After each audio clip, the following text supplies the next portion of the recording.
Hey guys, welcome back to Nextgen MLM Hacks Radio. Let's do this. So the real issue is this: how do regular folks like us, who do not cheat and only nag family members and friends, who want to grow a residual income stream, how do we attract quality leaders into our organization and create profitable home businesses, yet still have plenty of time to enjoy life? That's the screaming question, and this podcast will give you the answer. My name is Eric Su, and welcome to Nextgen MLM Hacks Radio. All right, welcome back. Now, as you can see from the title of this episode, Don't Want to Be Pushy.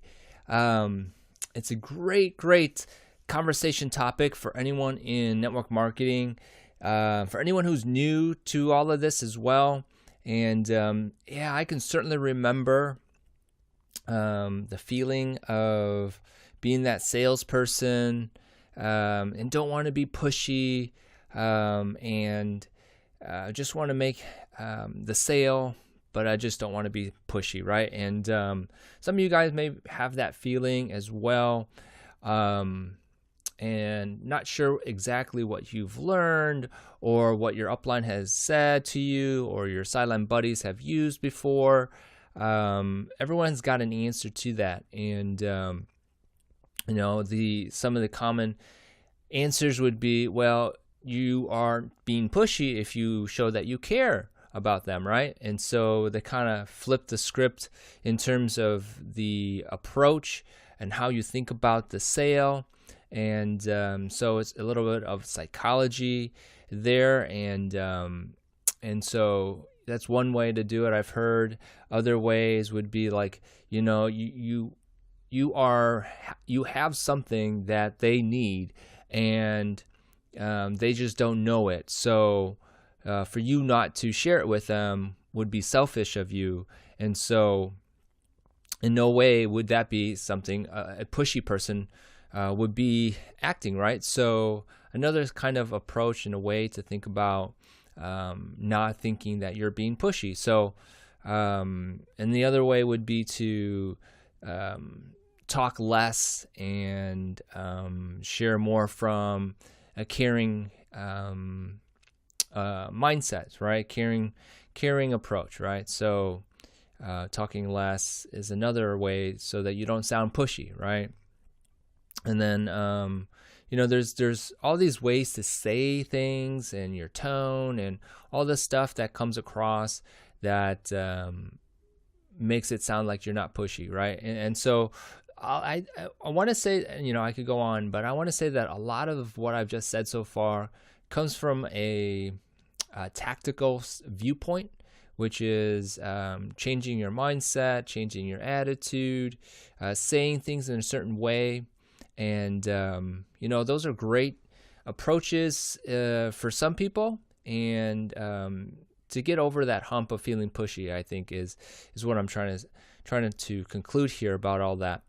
And, certainly for many of you who are listening to this podcast, I really appreciate it.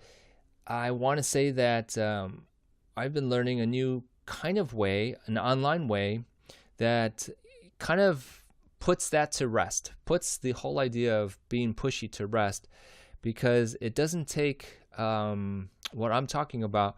As I am working through this on my own and developing it, I'm discovering that it's not so much what you say that matters. It's how you say it that really gets the point across. And there are certain ways online that I've been learning to communicate my message, which ultimately is the key, right?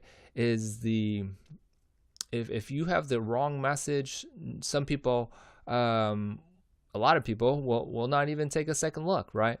And so narrowing down your message and meeting the needs of the person, your audience, is so important, right? And so my message has to be clear, and it comes from story. And ultimately, what your story has is going to either repel or attract the person you're speaking to. And we can eliminate a lot of this pushiness, if you will, if we can just come across and share our story. And we just have to realize that there are some people who will never take a look at what we have. I already know that I'm not going to go out and purchase certain things just because I've already have a solution for my, if you will, quote unquote problems. So I think there's a few layers to all this about you don't want to be pushy. And the one thing here is that I'm alluding to is that our stories will cut through all of the noise, if you will. And if that message gets to the right person, your audience, then there's a connection, right? And so we will never be pushy if we are talking to the right people, I guess is what I'm saying. And our message comes through in the forms of stories. So there's different ways to create a story. There is using high drama to capture the audience, right? I mean, I've been told that certain movies, if they start off with a very high dramatic scene, one in particular that comes to mind would be the latest Fast and Furious movies. If you've seen those, it's a car chase, and that captures your attention, and you want to know more from that point, right?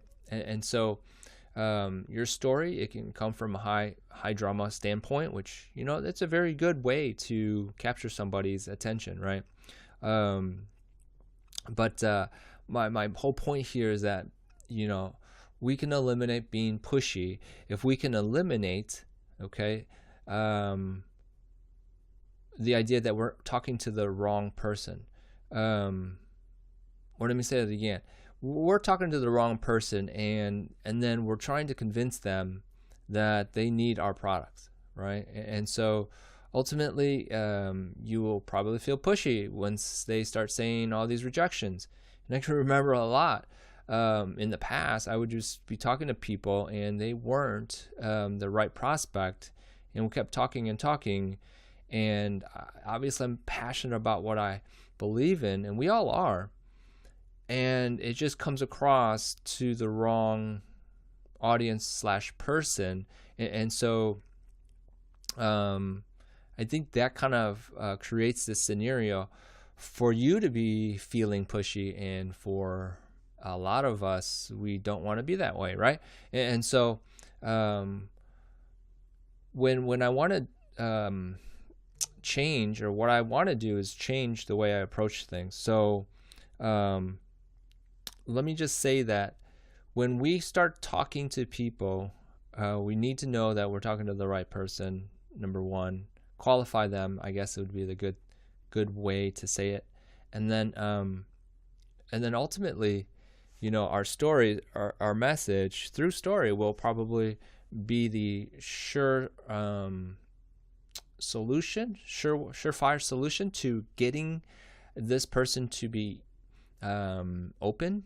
We have to kind of remember too that we have to enter their world, and there's different types of people out there. There's the warm, there's the hot, and then there's the cold, right? And as soon as you identify who they are, you can find out whether or not they will be open to it or not. In other words, you've got the hot people who are problem aware and solution aware, and then you got the warm people who are problem aware but not solution aware, and then you have the cold people who are not aware of the problems or the solutions, and those are the most challenging ones, right? So so those takes a little bit longer time to